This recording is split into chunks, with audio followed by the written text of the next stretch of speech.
GAD, Generalized Anxiety Disorder. Pervasive worry and rumination that you can't seem to stop or control. I worry, and so to combat worry, I worry more. I attack everything like a problem to solve or fix, or everything I have to worry about, think about, predict. But with GAD, a lot of these worries don't have a solution, and it is fueled by rumination. Oh no, it feels like there's a problem to solve. Someone call the ruminator. Oh, you think rumination is your ally, but you merely adopted rumination. I was born in it, molded by it. Rumination and overthinking betray you because they belong to me. Welcome to Disordered. This is episode 38, entitled Generalized Anxiety Disorder, also known as GAD. I'm Joshua Fletcher, not the ruminator, and I'm a psychotherapist and author specializing in anxiety disorders in the UK. I also go by the name Anxiety Josh on social media. I am Drew Linsalata, co-host of Disordered, also not the ruminator. Actually, we're all the ruminators sometimes, I think. Anyway, I'm a grad student studying clinical mental health counseling on the way to being a licensed therapist in New York. In the US of A, I'm a former sufferer of anxiety disorders and depression for many years, podcaster and author, and I go by The Anxious Truth on social media. Hope you guys enjoyed our little theatrical intro there.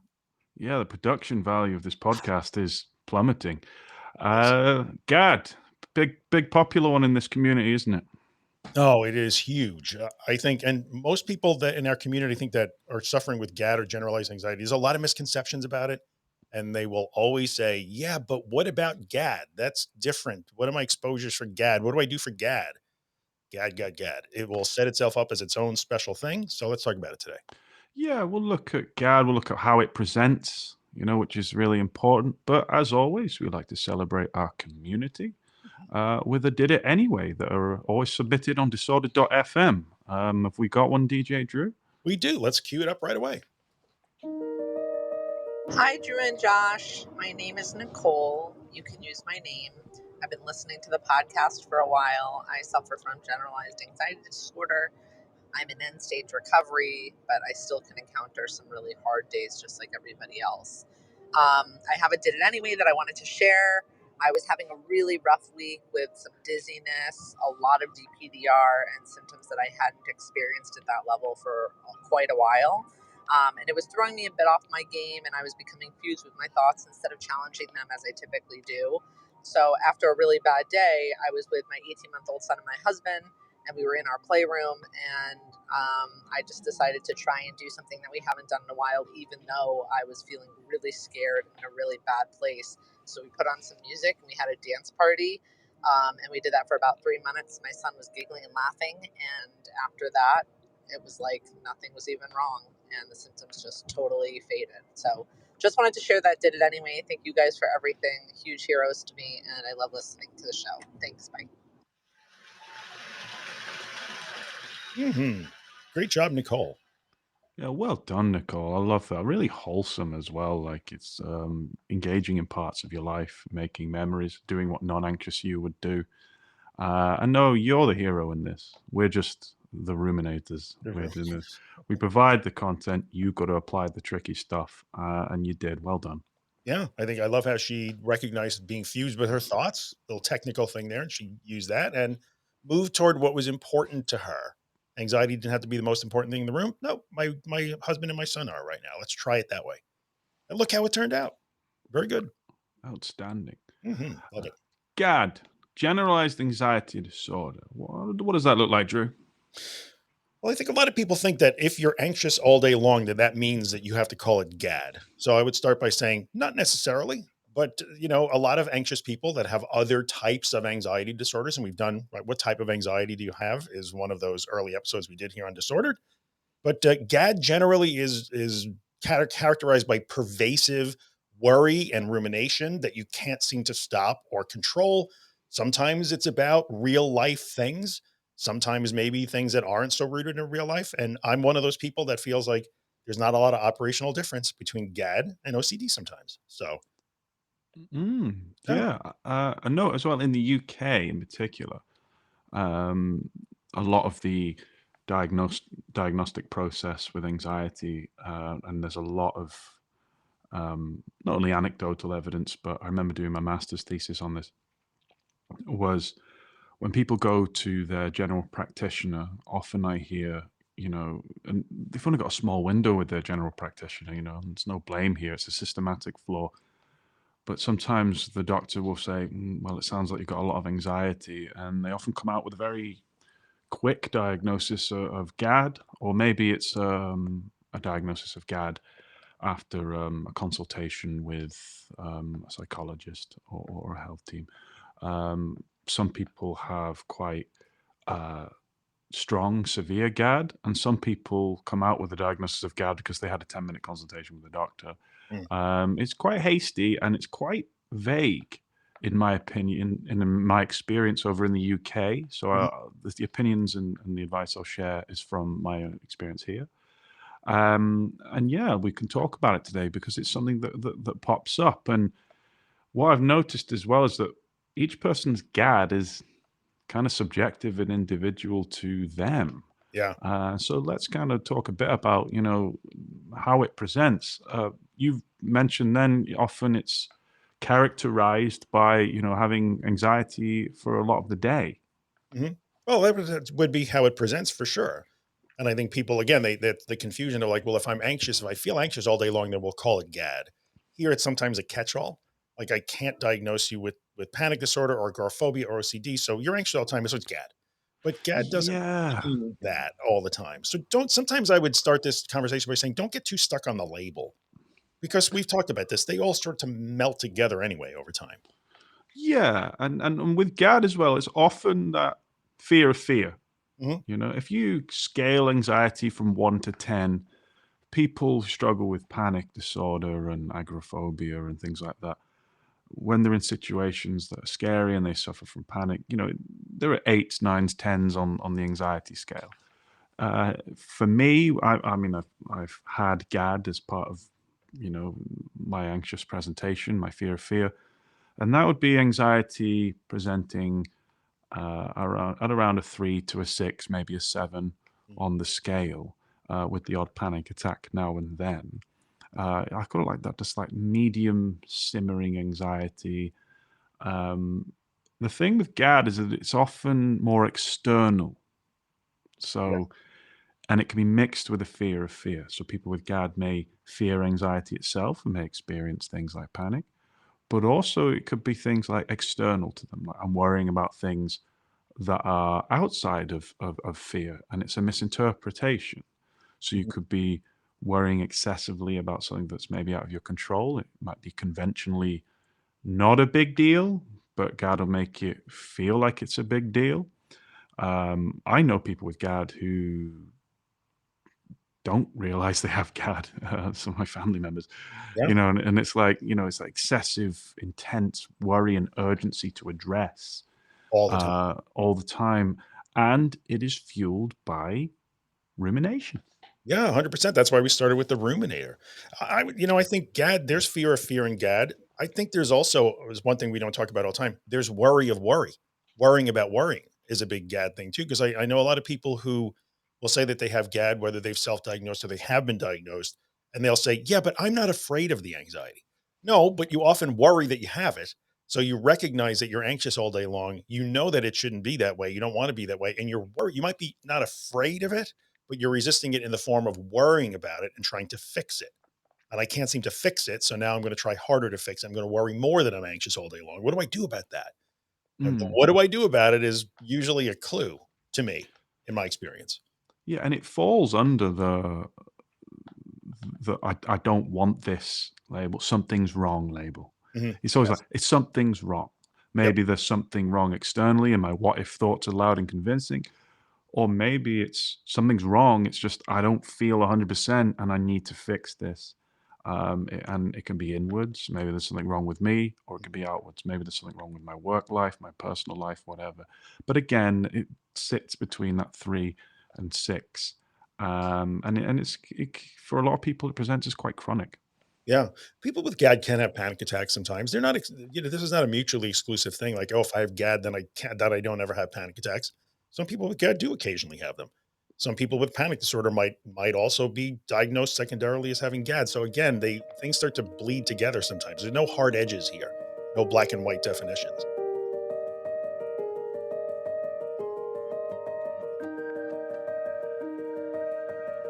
No, there's no black and white definitions, and if we miss your presentation, sorry about that. Yeah. But spoken to so many people in the community with GAD, and it's different for each person. But it is always the worry and the rumination, Mhm. and usually when we do worry, we end up in a cyclical cycle. Cyclical cycle? Wow. Mm. We end up in a cycle of, I worry, and so to combat worry, I worry more. And Yes. I may play through catastrophes in my mind. I may behave to stop the catastrophe in my mind. I may seek reassurances that these what ifs don't come true. And I might just have kind of worries just Gatling gunned at me. What if this? What if my kid's not well? What if this happens? What if I lose my job? What if I have a panic attack? What if I never get better? What if I'm not doing the right things in my life? What if? And they all feel loud and real because we're in that state. Yeah, highly sensitized, triggered state, and everything feels so important. By the way, that was an outstanding Gatling gun sound effect, by the way. You should use that more often. Oh yeah. It was really good. Yeah. Thanks. Yeah, very impressive. And I think sometimes it feels so important because sometimes often the themes are sort of real world oriented. We might say sometimes people will say, well, the difference between OCD and GAD is OCD is completely irrational, whereas GAD is based on real life things that could actually happen or did actually happen. Again, very gray, might go back and forth, but that is also what makes it feel special. But something could happen to my children. I'm supposed to worry about that. But Hmm. I don't wanna worry as much as I do, but I feel like I have to worry because that's what makes me a good parent, but I don't wanna worry so much because it's making me crazy, and I think that presentation could sometimes be very physical because you have actual physical reactions to that agitated state you're in. Sometimes not so much. Some people are physically anxious all day. Some people will just say, "I just can't get out of my head." I don't have Hmm. big symptoms. I'm not afraid of those symptoms. I just feel like I can't get out of my head all day long. I'm in my head. Yeah, I can't get out of my head. That's very GAD. Yeah. Like, or the secondary fear to fear. That's more of a concern and an annoyance and an irritation. Mm. This is something I can't quite fix. This feeling isn't something I can't quite fix. And yeah, this label is something I need to remove from me. This is a problem. Um, and yeah, again, depending on it, like if I see people in my practice, I have this diagnosis of GAD. It's different because it's like, okay, well, often, like Drew said, it can either be a catch-all or it can be quite specific. Mhm. Um, some people's GAD means you're just highly sensitive all the time. I know a lot of neurodivergent people that get diagnosed with GAD Mhm. because often with elements of neurodivergence, whether you're ADHD or autism, you can be sensitive to certain things, like me and things like that, and that can often get lumped in there as well. Yeah, that makes sense because sometimes I think that the reaction in the neurodivergent community might not necessarily be recognized in the clinical community. So, oh, that's GAD, that's an anxiety GAD reaction. Maybe not. That just might be Mm. the way you perceive the world, which is important for us to validate and recognize for sure. But it's funny because you said a thing before that I think really cuts to the heart of GAD in many instances. And I'm worried. And the way that I think I can fix my worry is to worry more. I, I I'm Mm. thinking as a default way to interact with the universe, which most of us do anyway. But mine, I that's important for me. I think to solve and fix and scan and predict and be safe. And then I notice that thinking is not helping me. It's making my life worse. So I love to think, and then I hate that I think so much. Then I love to think again. Mm. So in metacognitive therapy or theory, we have that, it's a love-hate relationship with thinking and your thinking habits that are often underneath that GAD thing. Love to think, then I hate that I think. Overthink. Yeah, I'm an overthinker. yeah, Yeah. it's extremely cognitive, and creates symptoms of anxiety. Oh, sure. Yeah. If you're worried about a thing, worry will make a physical reaction. There's no doubt. That's not a mystery for sure. That can happen. No doubt. Yeah, it's also as well like I've tend to find that it's for people who are very analytical and intelligent. And in the past, these people have used their analytical skills and intelligence to solve problems, but sometimes GAD can step in where all of that amazing brain power is then turned in on itself, Mm. and there's nothing to explore sometimes. Where You that's know, the default. I'm a problem solver or a fixer, but this mm, isn't either this isn't even a problem, but I'm just interpreting it as one, or this is a problem that cannot be solved and a question that cannot be answered. But I'm going to mm. try anyway, really hard, is what I do. Yeah, absolutely. And you got to remember as well, and a disclaimer with GAD is that, as we know, GAD is anxiety. Anxiety is the amygdala, and the amygdala is your threat response. So some people, in my experience, only the minority of people, but they can get a diagnosis of GAD when actually, because they're anxious all day, but sometimes, and this is where the disclaimer lies, like maybe there's something actually wrong in your life at the moment. So you might be anxious all day. And again, minority, but like you may be anxious all day because maybe someone's bullying you at work. Mhm. Maybe there's someone not being nice to you at home. Maybe there's just a ongoing situation that's just worrying you. Maybe you're looking after someone who's chronically unwell. Maybe there's someone in palliative care. Actually, what would happen there is that you would meet all the criteria for GAD if you were failed to separate that actually, no, this is something that is going to cause me anxiety all day. Yeah, that's a good point. Very Yeah, important. Yeah. definitely. When I was a carer for loved ones, it's a horrible situation to be in. And then I developed panic disorder. But a lot of my worries were around that. And sometimes you can't stop that. If you're going to turn into the ruminator Yeah. if something serious is happening like that. That's okay. You're human. But a lot of the time with GAD, on the flip side, is that people are like, actually, I quite enjoy my life. I live quite a happy life. I just can't access that because of this chronic worry. Yeah, and I think when it becomes pervasive and it spreads beyond certain themes or certain particular issues, I attack everything like a problem to solve or fix or everything I have to worry about, think about, predict. That's when that becomes that like, okay, maybe this is more of a thematic thing that goes wider than just one particular life circumstance or context. And I could tell you, as somebody who's being drilled in these diagnostic techniques now in my training, yeah, we are trained to look at that first. Is this explainable by life so that we don't automatically pathologize things? So I really like that you brought that up. Yeah, definitely. And not to be too cynical, but with GAD as well, I know people that go to the doctor and say all these naturally anxious things, and they're still given a GAD diagnosis anyway, Yeah. without common sense. Again, not bashing doctors, and not everyone does this, but people are different, and attitudes towards mental health are different, and doctors are going to know a hell of a lot about your body Mhm. and thousands and thousands of anxious.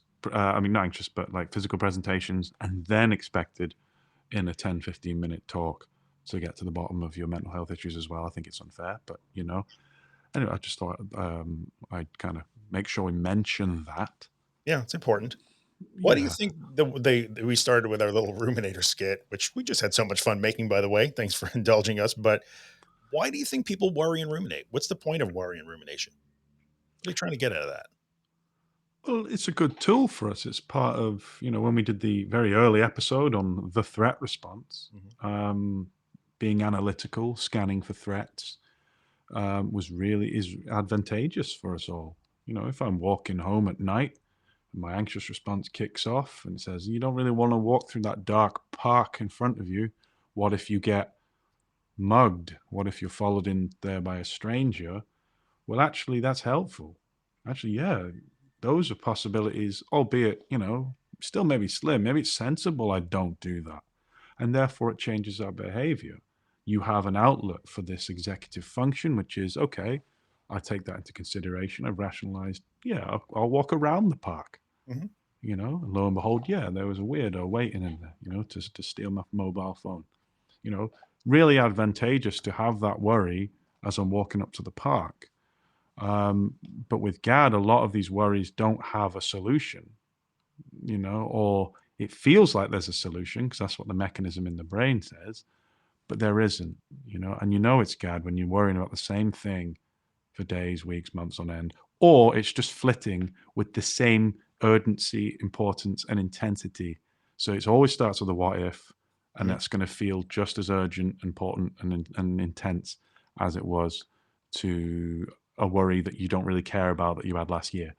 Yeah. Yeah. I think that I worry or I ruminate because it's a way that I can start to feel safe. Like I think that gets me to safety, or more accurately makes me feel like I'm doing something to be safe, or it makes me feel like I'm controlling or predicting or being vigilant. And I think Mm, I'm supposed to be like that. I think a lot of times it does start to, mix in with that whole sort of personal identity thing. No, I'm a fixer, or I'm a loving parent, so I'm supposed to worry about my kids. Don't tell me not to worry about my kids. I hate that I do it so much; it's making me sick. But also, don't suggest that I not do that because I'm a loving person. I'm supposed to. So sometimes yes. people, those habits that you hate, can also be worn as a bit of a badge of honor. It confirms that I'm capable and confirms that I'm the person in control. I'm the go-to. I'm the loving person, the good person. It Mm. gets really sticky and tricky sometimes. Yeah, it is sticky, and if you do struggle with GAD, well done for getting through each day. Yeah. It's courageous, it's brave, and Drew and I on this podcast, we're here to kind of talk you through it. I've been no stranger to GAD, and I'll be the first to admit that, and pose this question to you, Drew. Mm. How much does habit play a part in GAD? I think a lot, because I think that these are cognitive habits that we develop that we think are good. And then I know I keep saying this again and again. Yeah, but then once in a while we realize, oh no, this is not good. But the feeling that the habit is so ingrained and it's automatic and that's what gets you safety and certainty and control. Yeah. And that's a hard habit to break. Really Yeah, hard. and that's the moment you get the cape out Yep. and you do the Clark Kent and you rip the shirt off and the big R is on Ruminator. the ruminator is on the chest. Yeah. Like, don't get me wrong, that problem solving fixer part of you is always part of you, and you've done it thousands of times in the past to help you, to help loved ones, to help friends, to problem solve, to get through your career. Brilliant. But that's you. The ruminator steps in, your ruminative self steps in when there's an issue that deep down worrying about it doesn't help. And I know it feels like you can to chase that illusion of control, but it doesn't, And this, you always see those memes, don't you? Like me when a friend says, "Just don't worry about it," and you're like, "Well, I'm cured." Yeah. Thanks. Thanks for telling me to not Yeah, worry about it. It yeah, doesn't work yes. that way, guys. It doesn't matter. We understand and feel how strong that habit is because one, it is a habit. Yeah. But two, you've got the threat response and the adrenaline telling you that there's be urgent, do this. You've got the symptoms that don't feel nice and the discomfort. But that's with GAD. That's the moment where you've got to go, nope, buttons are back up, cape's back in the garage. I'm not stepping in here. No one call the ruminator. I need to kind of work where my focus is and look what I'm doing with my behavior. Yeah, and there's, we come back to willful tolerance all the time. In that situation, I think one of the reasons why a lot of people, and I'm in that camp for sure, can mix GAD and OCD is the worry and the rumination are compulsive. It's not Mm, something where somebody says, "Oh, just chill out, dude. Oh, thanks. I'll just chill out." You want to chill out. You just can't, because not worrying and ruminating feels risky and dangerous and uncomfortable and all of those things. So you will, when Josh says button back up, put the ruminator away, he doesn't get to show up right now. That's going to feel uncomfortable, risky, reckless, wrong, like all of those things. No, no, we need the ruminator. I like to use the fire department analogy sometimes. Imagine if you spilled a glass of water on your countertop in your kitchen. That's not a thing. But yet, every time that happens, the entire fire brigade comes rolling up to your house with sirens and lights and ladders and, hoses and axes. All right, we got this. And they push you out of the way and they mop up the spill and then they leave. Then they do it again. You're like, wait, I didn't need all that. you But know, but there's such a hubbub around it that it feels like, well, maybe I did. And they keep barging in every single time there's a minor thing. We got this. That's your ruminative and worry habits. We got this. This is for us. We'll take care of it. No, no, no, no. It's just a glass of water. It's yeah. okay. Yeah. That's a great analogy. Also, it made me think about, especially with GAD, is that if you got GAD, reflect on how many of these situations would have kind of turned out okay without you ruminating. Mm. And it's usually the vast majority of them. Yeah, that's when that metacognitive awareness of the ruminating and worry, I'm aware I'm doing it and I don't like it and I wish I could stop because I can see that it's not actually productive. It didn't do anything. Yet, Mm, when you're triggered again, you will go back into that, and that's when you get the I can't get out of my head. mm, Like I can't help it. I just do that automatically. True, that is a default reaction, but once you become aware of it, then what do you do? yeah. Yeah, yeah. And then what do you do? That's when it's the willful tolerance is I'm gonna have to leave that question unanswered or even unasked. I'm gonna leave that worry unattended to for a while. Oh boy, that's uncomfortable. That's the literal willful tolerance of uncertainty. Right there. Exactly. And I And think and that leads to go ahead. so it feels like you're turning your back on high stakes. Right. It really does. One of the old episodes I did of The Anxious Truth was called Learning to Live Recklessly, but in parentheses, but not really, because it feels super reckless. Learning to live recklessly, like Yeah, but not really. 150 miles an hour to work, Yeah. drink bleach for breakfast. I think, yeah, for people that are dealing with GAD, I think it feels that dangerous to them. Like Mm, it is a threat to their personal identity. I'm no longer the loving person if I don't actively worry. I'm no longer the fixer if I don't stay on top of things. Who am I if I'm not the person that has the hotel reservations nailed down 2 years before the trip? Because I'm that person. I'm ahead of the game. I'm better than I did it better. I've mm, heard all of those very specific examples in my community. I yeah. worry about we're going to the cinema in 3 days. I worry about parking in 3 days before we've even left. I'm thinking about where we're going to park.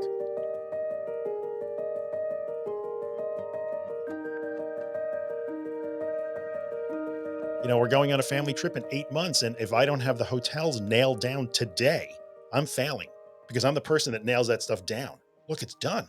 Look, I did it. It's done.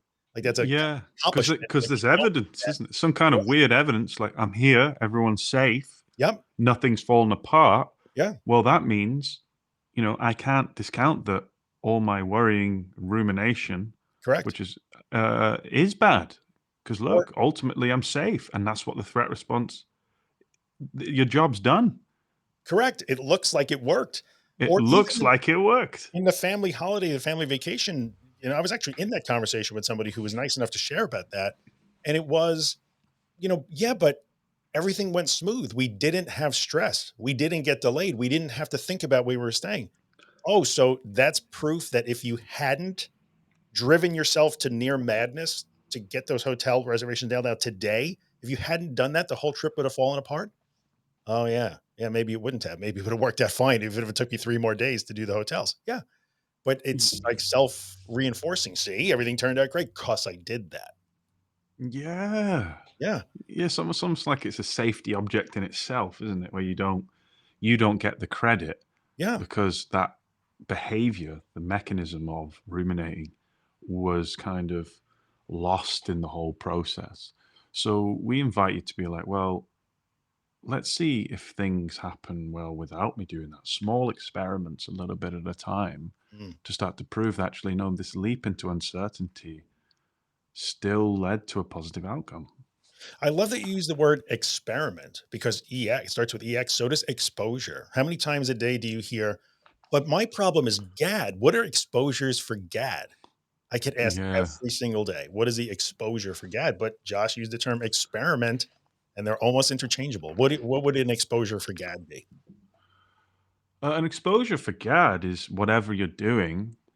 And I always say, do commit to what non-anxious you is doing, but whilst parking the need to worry and ruminate on something. Now, with GAD, you're going to be pulled back in through habit. Mhm. So you might catch yourself worrying, ruminating. And that's the point where you can passionately and kindly say, well done. I don't need to worry about this now.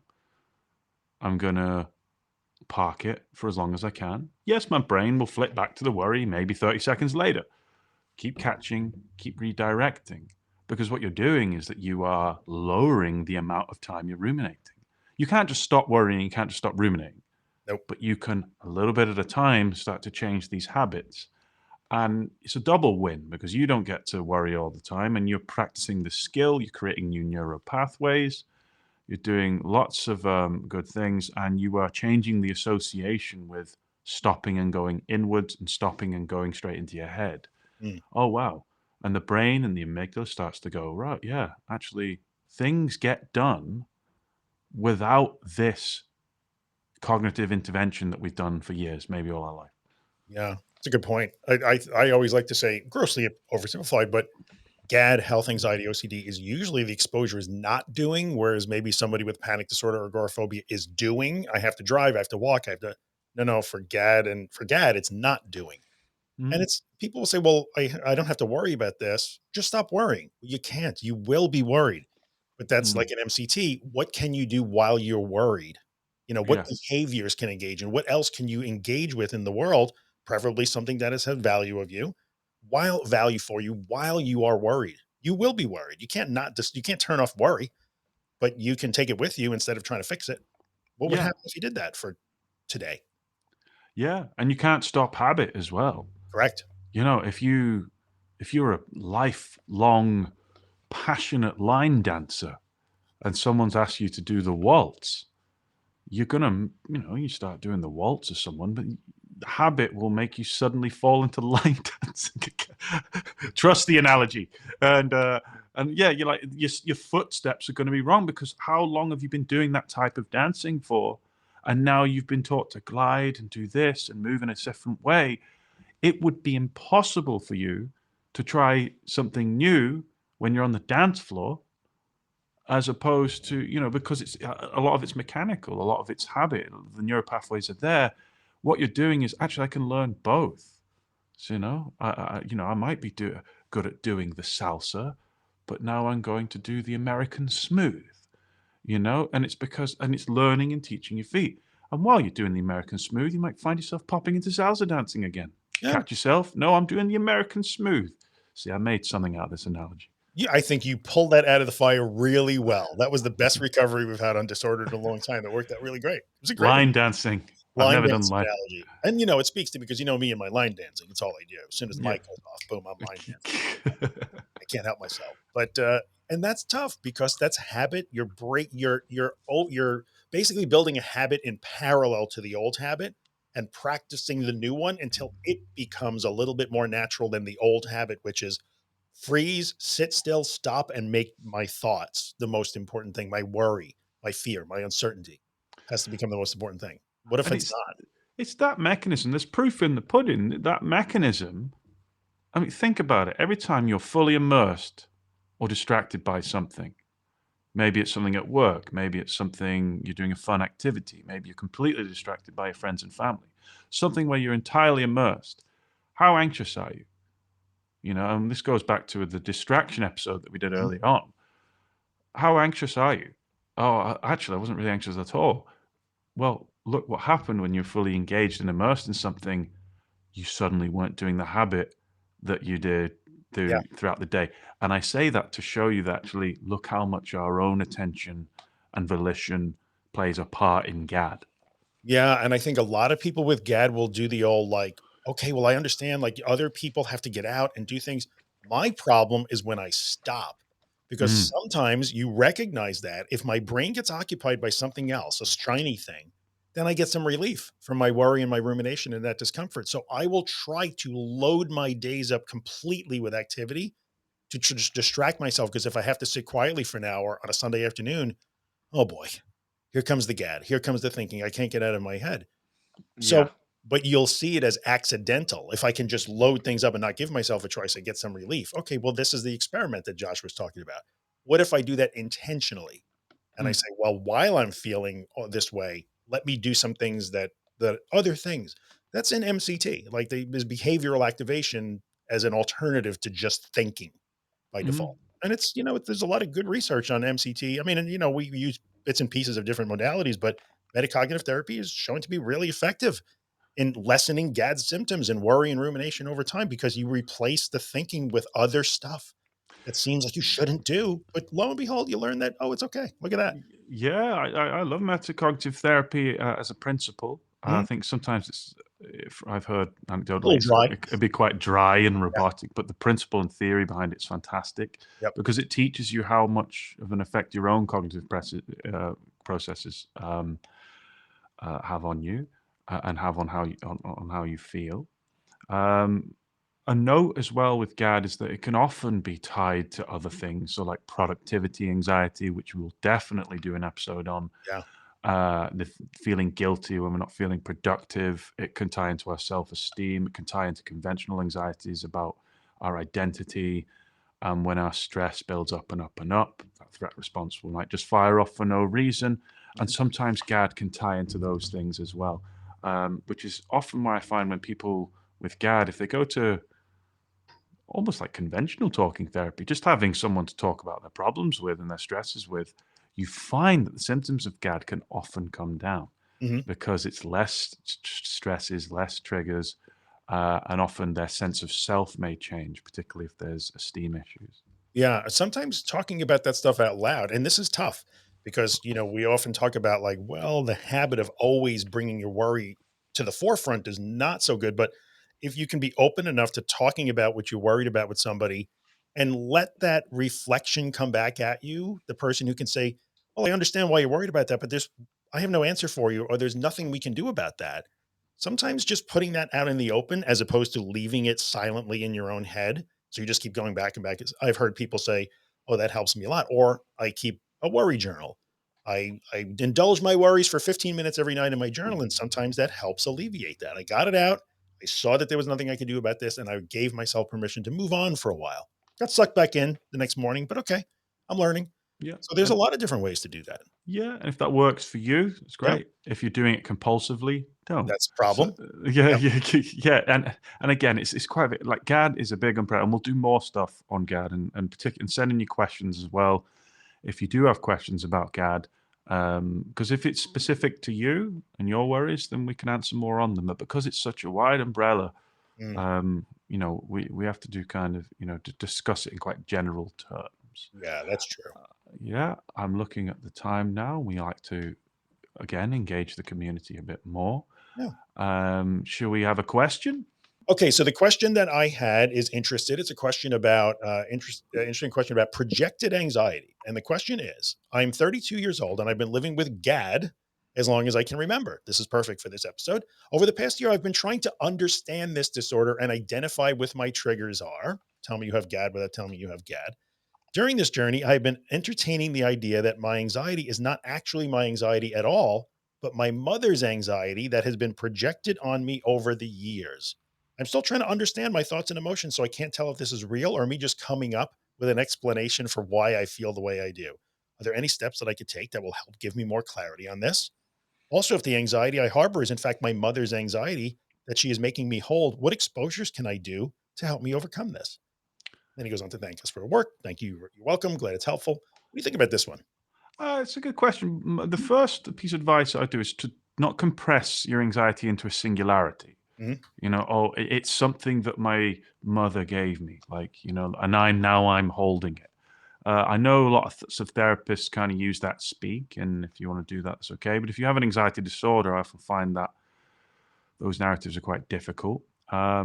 Could it play a part in your anxiety? Yeah. I mean, and obviously genetics plays a part. You inherit nervous systems from your parents, and yes, there's evidence to suggest that we copy some behaviors.